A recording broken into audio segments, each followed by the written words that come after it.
serve in its defense. The Yorktown and other vessels are now on public display at Patriots Point, one of the largest naval and maritime museums in the world.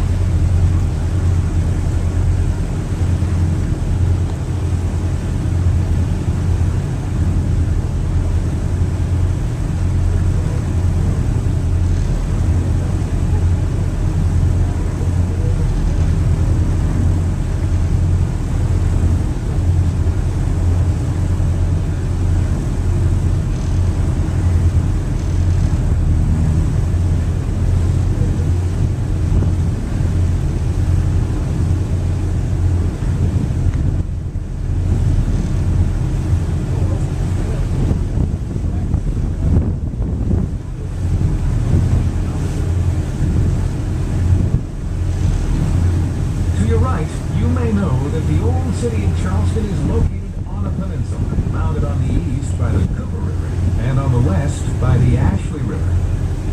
The English named the two rivers in honor of one man, Lord Anthony Ashley Cooper, the Earl of Shaftesbury and an English Lord Proprietor of the Carolinas. In April 1670, after a difficult 7-month voyage, a small ship named Carolina, with 93 English settlers aboard, sailed past the lower Charleston Peninsula before landing upstream on the Ashley River to settle the province of Carolina. The original site was called Albemarle Point, but the settlers at Albemarle could not defend themselves from their enemies, which included the Spanish, the French, and Native Americans. Their search for more defensible terrain led them to the peninsula in 1680. Just over 100 years later, in 1783, the city of Charleston was incorporated. Charleston, in the 18th and 19th century, became a major shipping port, and as the largest city in the South, was the region's center of wealth and culture.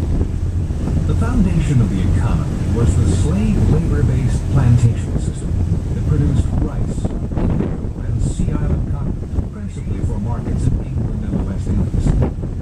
For over a century, a variety of rugs known as Carolina gold was the major crop of the South Carolina Low Country. Slave West Africans made this possible through their knowledge and skills in rice production. Out of the system, small, wealthy planters and merchants emerged to enjoy beautiful homes in the city and plantations in the countryside. Charleston was one of the richest cities in the world.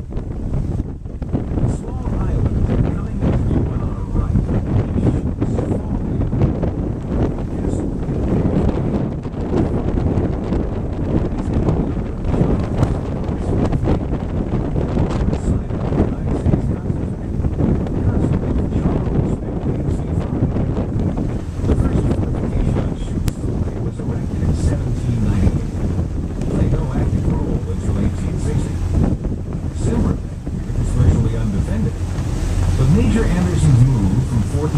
across the channel to Fort Sumter was viewed by many as an act of war and greatly upset Charlestonians.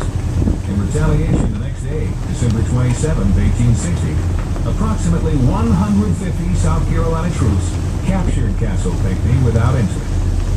Maintained throughout the war, it played a minor role in the defenses of Charleston Harbor. It served as a prison for Union soldiers captured at Manassas in 1861.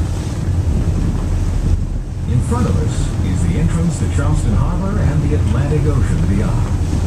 Ahead of us is Fort Sumter, a powerful symbol of one of the greatest challenges this country ever faced. One of many forts constructed along the Atlantic coast by the federal government, Fort Sumter's purpose was to defend Charleston from foreign invasion. In reality, the fort would be the flashpoint in a war between Americans, where the nature of the Union and the meaning of freedom would be changed forever.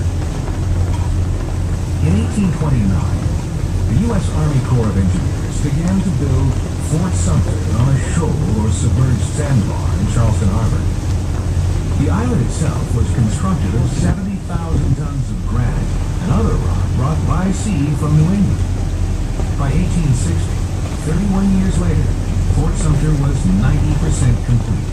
But while the fort was being built, a divisive sectionalism was growing in the country. The years leading up to the opening shots of the Civil War were marked